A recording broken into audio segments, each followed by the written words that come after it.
Welcome aspirants. Today we embark on crucial journey to master the art of answer writing for the UPSC CSE mains examination. This lecture will equip you with the essential skills and strategies to craft compelling, informative and well-structured answers that impress the examiners. Why answer writing matters?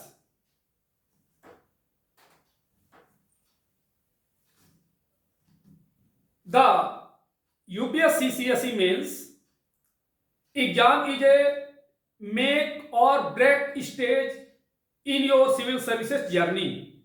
Your answer writing skills can make all the difference between selection and rejection. Effective answer writing demonstrates depth of knowledge, clarity of thought, ability to analyze and synthesize information, communication skills. Now, challenges in answer writing. Aspirants often face challenges such as time management, lack of clarity, inadequate structure, insufficient practice.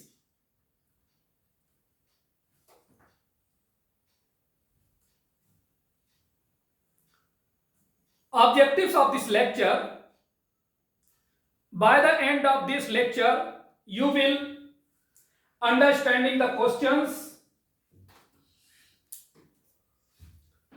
and structuring your answer, writing effective introduction, body paragraphs and conclusion, tips for effective answer writing, common mistakes to avoid, practice strategies. Let us begin your journey to mastering the art of UPSC CSE mains answer writing.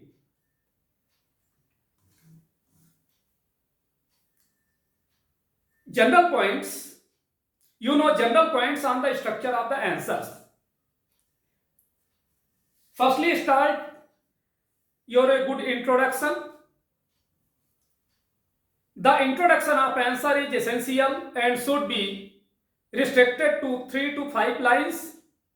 Remember, a one-liner is not a standard introduction. It may consist of basic information by giving some definition from the trusted sources and authentic facts. Next starts body. Body is the central part of answer and one should understand the demand of the question to provide rich content.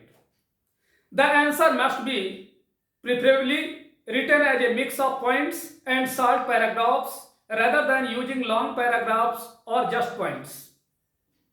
Using facts from authentic government sources makes your answer more comprehensive. Analysis is important based on the demand of the question, but do not over-analysis. Underlining keywords gives you an edge over other candidates and enhances presentation of the answer. Using flowcharts in the answers save much time and boost your score. However, it should be used logically and only where it is required. And lastly, mention a best conclusion. The ending of the answer should be on positive note and it should have a forward-looking approach. However, if you feel that an important problem must be highlighted, you may add it in your conclusion. Try not to repeat any point from body or introduction. You may use the finding of reports or surveys conducted at national and international levels, courts, etc. in your answers. It is the most important part of mains answer writing practice. We will provide some points or ideas as a thought process that will help you to evaluate your answer. Now let us consider a questions.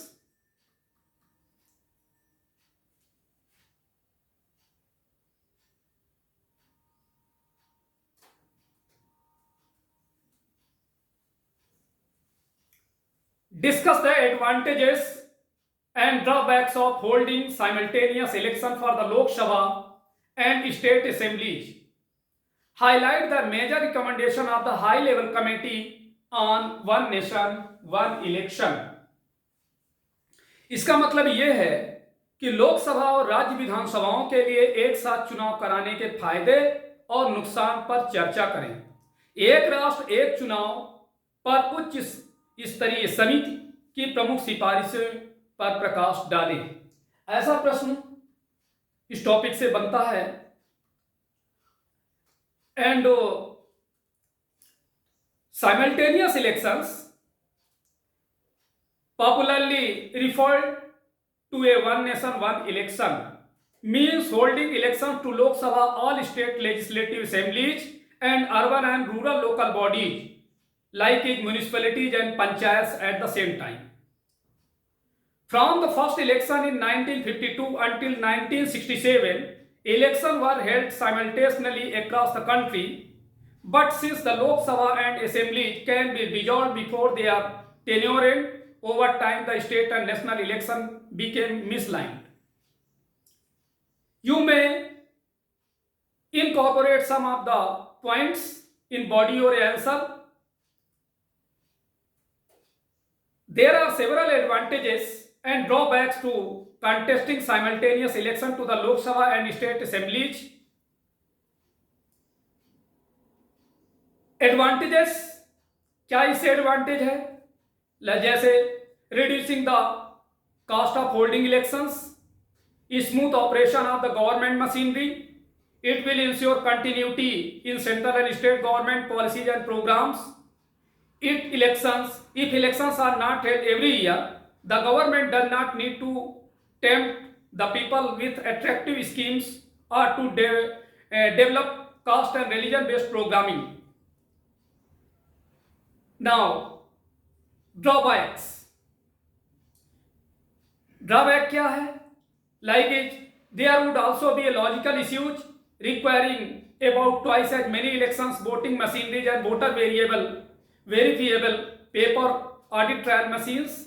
The simultaneous polls would benefit the nationally dominant party at the cost of regional players. There is a chance that regional parties will be unable to effectively raise local issues. If elections are held in a single time frame, the results will be announced much later. अब देखेंगे कि high level committee की recommendations क्या है. What is the major recommendation of HLC? The high level committee on one nation one election had submitted its report to president Droupadi Murmu on March 14. Former President Mr. Ramnath Kovind was the chairman of the high level committee on one nation one election. The recommendation of the committee are as first, for holding simultaneous election, the committee had recommended 15 amendments to the Constitution of India to be carried out through 2 constituent amendment bills.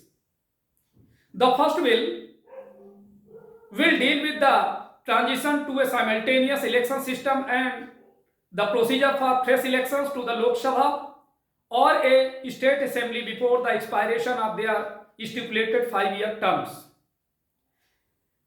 The second bill will deal with municipal and panchayat elections as well as the creation of a single electoral roll by the ECI with details of every voter and the seat for which they are eligible to vote. For the purpose of preparation of single election roll and electoral photo, identity cards for use in the election to all 3 tiers of government, the constitution should be amended so that the Election Commission of India can prepare a single electoral roll and election ID in consultation with the State Election Commission. In the event of a hung house, a no confidence motion or any such event, fresh election should be held to constitute the new Lok Sabha or State Assembly for the unexpired term of the House. Now, some points to remember.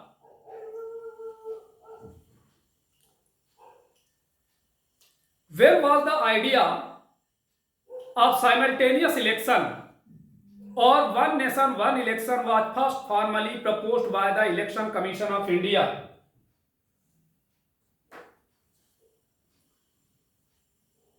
इसका मतलब यह है कि एक साथ चुनाव या एक राष्ट्र एक चुनाव का विचार पहली बार औपचारिक रूप से भारत के चुनाव आयोग द्वारा कब प्रस्तावित किया गया था। इस तरह का भी प्रश्न आपके मन में उठना चाहिए।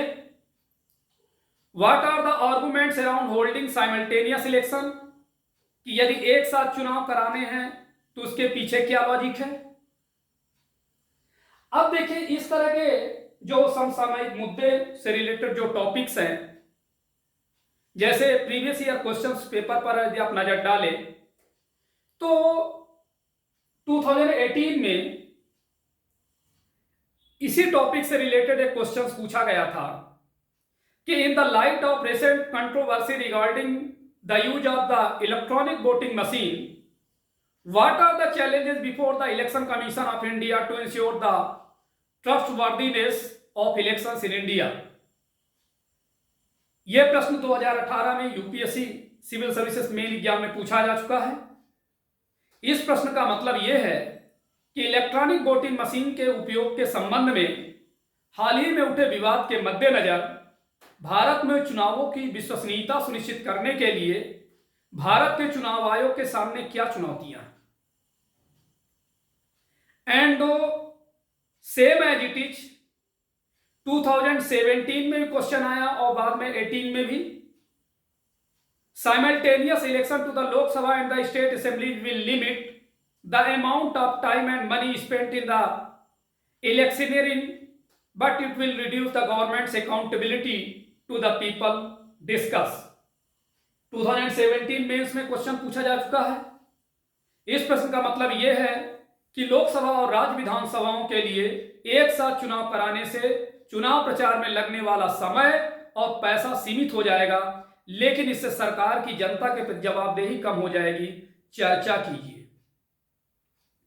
तो अभी जैसे ये काफी हॉट टॉपिक था वन नेशन वन इलेक्शंस को लेकर के, और वर्तमान जो सरकार है उसका ऐसा ही है, और इसमें कई अलग अलग शिक्षाविदों और प्रमुख लोगों की भी राय है कि चूंकि हमारा देश में हमेशा जो है चुनावों में भी, चुनाव की तैयारियों में, चुनावों में लगे रहते हैं, अन्य चीज़ों में हम फोकस नहीं कर पाते हैं। जो सरकार की जन कल्याणकारी योजनाएं होती हैं, सरकार की नीतियां होती हैं, वो नीतियां बनती हैं, जब उसको एग्जीक्यूट करने की बारी आती है तो कहीं ना कहीं फिर से चुनाव का टाइम आ जाता है, आचार संहिताएं लागू हो जाती हैं, जो विकास के काम शुरू रहते हैं उनको बीच में रुक जाते हैं, नए काम नहीं हो पाते हैं, और इस तरह से आए दिन कोई ना कोई चुनाव बना रहता। कभी लोकसभा का चुनाव, तो कभी राज्यों की विधानसभाओं का चुनाव, तो फिर कभी लोकल लेवल पे इलेक्शंस होते हैं, कभी पंचायतों के चुनाव, तो कभी जो म्युनिसिपल कॉर्पोरेशन के चुनाव, म्युनिसिपैलिटीज के चुनाव। तो कुल मिलाकर देखा जाए तो हम, हमारी सरकार और हमारे जो ब्यूरोक्रेसी है और हमारे जो अधिकारी और कर्मचारी हैं वो चुनावों में ही लगे रहते हैं, और इससे कहीं ना कहीं पैसे का भी बहुत ज्यादा अपव्यय होता है। यदि एक साथ चुनाव होते हैं तो उससे क्या कि समय की भी बचत होगी, जन कल्याणकारी योजनाओं का भी सही तरीके से एग्जीक्यूशन होगा, और साथ ही साथ जो है जो जनता की समस्याओं को सुनने का भी अवसर मिलेगा, उनकी समस्याओं को दूर करने का अवसर मिलेगा, और जो इसमें इतना धन अपव्यय होता है उस पर भी रोक लगेगी। तो आज इतना ही, धन्यवाद।